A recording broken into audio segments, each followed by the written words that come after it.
Hello students, last lecture में हमने constructive interference and destructive interference के बारे में देखा। अब हम देखेंगे कि कंस्ट्रक्टिव इंटरफेरेंस और डिस्ट्रक्टिव इंटरफेरेंस की फिनोमेना होने पर जो फ्रिंजें बनती हैं, तो वो जो फ्रिंजें बनती हैं जिन्हें हम इंटरफेरेंस फ्रिंज कहते हैं, वो व्यतिकरण फ्रिंज कहते हैं। उन फ्रिंजों का आकार या आकृति किस तरह से होती है, तो हम स्टार्ट करते हैं शेप ऑफ इंटरफेरेंस फ्रिंज। अब हम कौन सी इंटरफेरेंस फ्रिंज की आकृति ज्ञात कर रहे हैं? यंग्स डबल स्लिट एक्सपेरिमेंट है, जो कि इंटरफेरेंस का एक्सपेरिमेंट है। उसमें जो यंग्स ने कहा कि जो इंटरफेरेंस से फ्रिंजें बनती हैं उसकी आकृति किस तरह से होती है, वो हम इस डेरिवेशन उसका हम पढ़ रहे हैं। अब तो यंग के द्विस्लिट छिद्र व्यतिकरण प्रयोग में प्रेक्षित फ्रिंजों की आकृति ज्ञात करने के लिए हम एक निर्देश तंत्र की कल्पना करते हैं। हम क्या कर रहे हैं?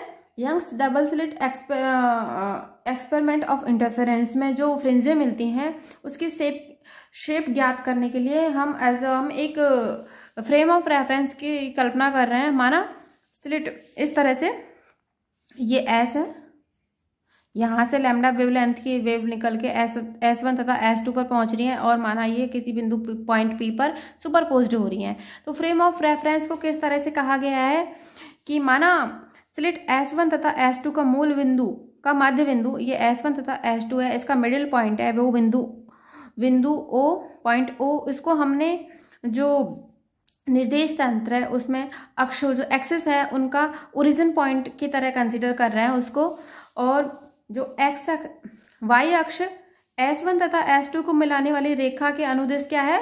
वाई अक्ष, तथा S1 तथा S2 को मिलाने वाली रेखा के अभिलंबवत यानी लंबवत जो रेखा है OX, उसको हमने एक्स अक्ष की तरह माना है। और ये जो पर्दा है वो पॉइंट P, इस बिंदु P के निर्देशांक हमने माने हैं XY। एक बार देख लेते हैं। स्लिट S को इल्यूमिनेट किया हमने lambda wavelength monochromatic light source से लैम्डा तरंग वेवलेंथ की वेव से लाइट से। तो S1 तथा S2 से जो S1 तथा S2 कोहेरेंट सोर्स होंगे, तो इंटरफेरेंस के फिनोमेना प्राप्त S1 तथा S2 से जब तरंगे अध्यारोपित होकर बिंदु P पर पहुंचेंगी तो हमें इंटरफेरेंस पैटर्न मिलेगा। और जो इंटरफेरेंस पैटर्न में जो हमें फ्रिंजें मिलेंगी उन फ्रिंजों की हमें यहाँ पे शेप ज्ञात करनी है। तो S1 तथा S2 को मिलाने वाली रेखा कि मध्य पॉइंट को हमने ओरिजिन पॉइंट माना है। S1 तथा S2 को मिलाने वाली रेखा को हमने वाई अक्ष की तरह माना है। S1 तथा S2 को मिलाने वाली रेखा के जो परपेंडिकुलर जो लाइन है उसको हमने OX यानी एक्स अक्ष की तरह मान रहे हैं हम। और स्लिट S1 तथा S2 के मध्य दूरी, उसका स्लिट S1 तथा S2 का सेपरेशन किस तरह से है? स्मॉल d से। तो S1 तथा S2 के निर्देशांक किस तरह से होंगे इसमें? तो हम लिख सकते हैं कि S1 के निर्देशांक जब यहाँ ये वैल्यू यहाँ से और यहाँ तक d है और ये इनका मिडिल पॉइंट है, तो यहाँ से और यहाँ तक की डिस्टेंस कितनी होगी? d/2। और यहाँ से और यहाँ O से S2 की डिस्टेंस कितनी होगी? d/2। अब ये x अक्ष है, ये y एक्सिस है, तो S1 के हम जो कोऑर्डिनेट्स लिखेंगे तो वो S1 पर x की वैल्यू कितनी है? 0, और y की वैल्यू कितनी है? यहाँ से और यहाँ तक की डिस्टेंस वो कितनी होगी? d/2। तो S1 के निर्देशांक कितने हो गए? 0 एंड d/2। ऐसे ही S2 के निर्देशांक कैसे लिखेंगे हम? S2 के निर्देशांक लिखते समय x की वैल्यू है 0 और y की वैल्यू क्या होगी? यहाँ से और यहाँ तक की दूरी जो कि कितनी है? Minus d/2। डिस्टेंस तो d/2 है, लेकिन ये नेगेटिव y अक्ष है, तो d की वैल्यू कितनी, जो y की वैल्यू कितनी होगी? माइनस में होगी, तो इसके निर्देशांक हो गए 0 माइनस d/2। अब S1 टू P की डिस्टेंस ये हमने लिखा जब हमें S1 के कोऑर्डिनेट्स मिल गए,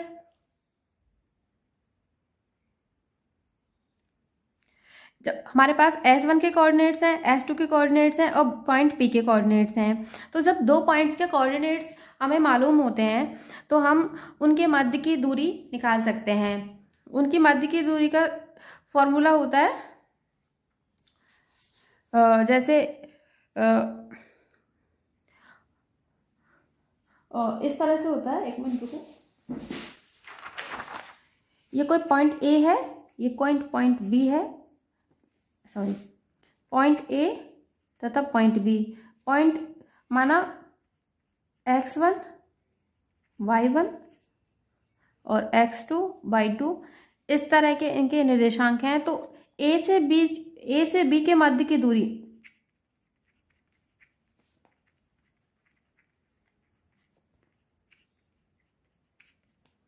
को हम किस तरह से लिख सकते हैं, अंडर रूट x2 माइनस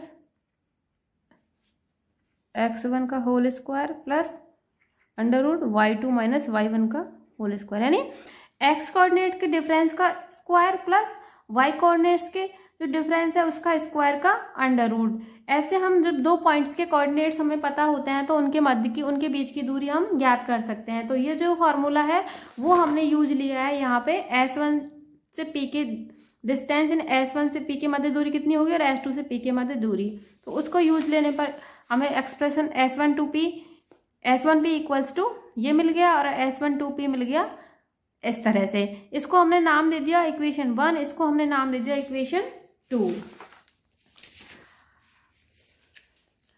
अब S1P और S2P, अब हम जानते हैं कि अतः बिंदु P पर अध्यारोपित तरंगों के मध्य पथांतर, ये S1 से P तक वेव पहुंच रही है, S2 से P तक वेव पहुंच रही है, तो इनके मध्य पथांतर किस तरह से होगा।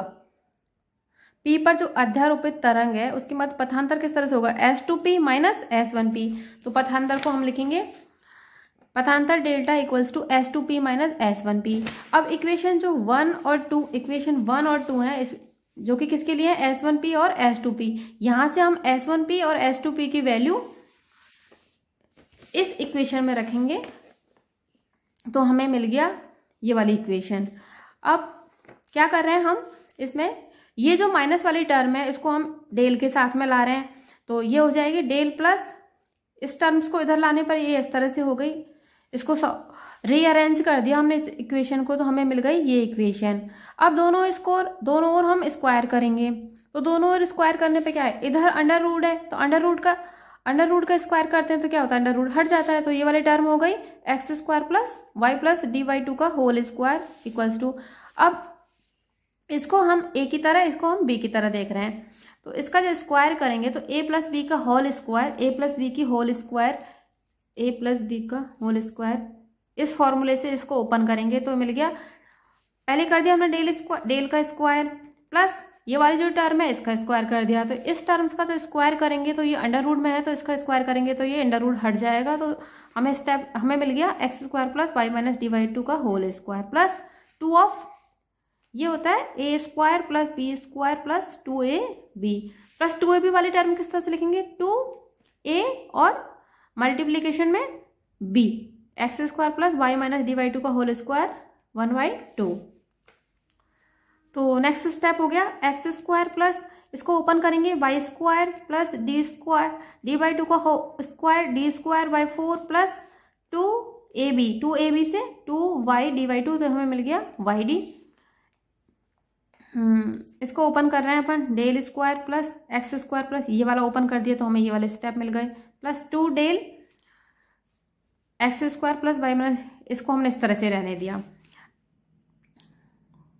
अब एक्स स्क्वायर से एक्स यहाँ है इक्वल का साइन, तो दोनों ओर बराबर चीजें, तो एक्स स्क्वायर से एक्स स्क्वायर कैंसिल हो जाएगा, वाई स्क्वायर से वाई स्क्वायर कैंसिल हो जाएगा, तो हमें डी स्क्वायर बाई 4 से डी स्क्वायर बाई 4 कैंसिल हो जाएगा। तो ये तीनों टर्म कैंसिल हो जाएंगी, इधर ये वाले तीनों टर्म का कैंसिल हो जाएंगी, इधर प्लस में वाई डी है इधर माइनस में वाई डी है तो इसलिए कैंसिल नहीं हो सकती। अब ये माइनस वाई डी को हम इधर लेके आएंगे और डेल स्क्वायर की टर्म को इधर लेके आएंगे, तो इक्वेशन इस तरह से फॉर्म ले लेगा, वाई डी इसको इधर लेके आए तो y d plus y d 2y d, del square को इधर लेके आए तो minus del square equals to 2 del, bracket में रह जाएगा ये पूरा टर्म।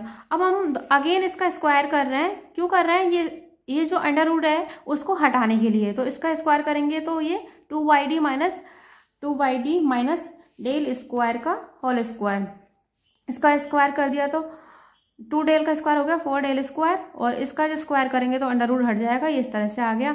अब इसको a माइनस बी का होल स्क्वायर फॉर्मूले से ओपन कर दिया तो हमें मिल गया 4y square d square plus del 4 minus 2ab से minus 2 into 2y d minus 4y d del square equals to, इसको ओपन किया तो हमने इस तरह से आ गया। अब जब इसको ओपन करेंगे तो ये वाली टर्म और ये वाली टर्म कैंसिल हो जाएंगी, तो बचेगी क्या हमारे पास 4y square d square plus del 4 equals to 4 del square x square plus 4 del square y square plus del square d square, ये दोनों टर्म कैंसिल हो जाएंगी। तो कैंसिल होने पर जो इक्वेशन हमारे पास ये वाली इक्वेशन बचेगी। अब हमें क्या करना है कि ये जो डेल वाली टर्म है जिनमें y नहीं है और x नहीं है, उनको हम या तो डेल सिंपल डेल है या फिर डेल के साथ में d है, उनको हम एक तरफ लेके गए।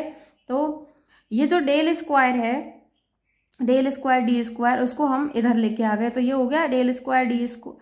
डेल 4 को हम इधर लेके गए तो राइट हैंड साइड में लेके गए तो ये हो जाएगा माइनस डेल 4 में, और ये जो टर्म है उनको हम इधर लेके आ गए, तो ये दोनों टर्म को इधर लेके आ गए और डेल 4 को इधर लेके गए, तो इक्वेशन हमारी इस तरह से आ गई। Del y square d square minus, इसको इधर लेके आए तो minus 4 del square x square minus, इसको इधर लेके आए तो minus 4 del square y square equals to del square d square minus del to the power 4। अब 4y स्क्वायर यहाँ हमने कॉमन ले लिया तो इक्वेशन ब्रैकेट के अंदर मिल गया डी स्क्वायर माइनस, यहाँ से हमने 4y स्क्वायर और 4y स्क्वायर इन दोनों टर्म्स से 4y स्क्वायर कॉमन ले लिया तो हमें इक्वेशन मिल गया 4y square d square minus del square, ठीक है।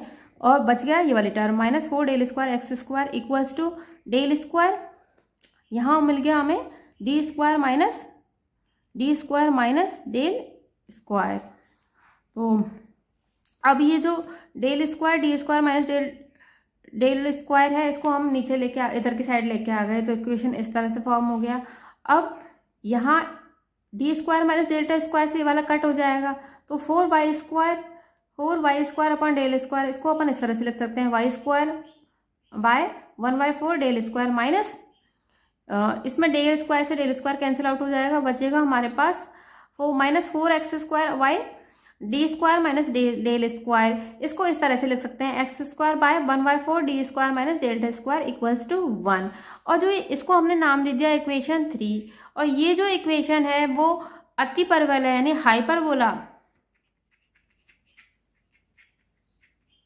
हाइपरबोला का जो स्टैंडर्ड इक्वेशन होता है उसके तुल्य है, उसके समान है। अतः जो हमें इंटरफेरेंस पैटर्न मिलेगा S1 तथा S2 से जो दो वेव्स निकल रही थी वो जब पॉइंट P पर सुपरपोज्ड हो रही थी, पॉइंट P पर सुपरपोज्ड होने से जो हमें इंटरफेरेंस फ्रिंजें मिलती हैं वो उनकी शेप किस तरह से होगी, हाइपरबोलिक यानी अति परवलयिक आकृति की बनती हैं।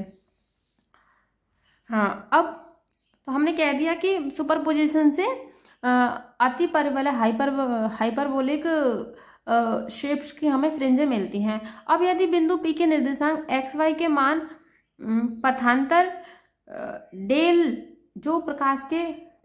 डेल्टा है वो प्रकाश के तरंगदैर्घ्य कोटि का होता है, और यदि XY के मान उसकी तुलना में बहुत अधिक होते हैं तो हमें फ्रिंजें सरल रेखीय किस तरह की दिखने लगती हैं, सरल रेखीय दिखने लगती हैं। तो हमने जो यंग्स एक्सपेरिमेंट ऑफ इंटरफेरेंस है उसमें जो व्यतिकरण फ्रिंजें बनती हैं तो उसकी जो व्यतिकरण फ्रिंजों का आकार किस तरह से होता है, अति परवलयिक आकृति की फ्रिंजें बनती हैं। Thank you.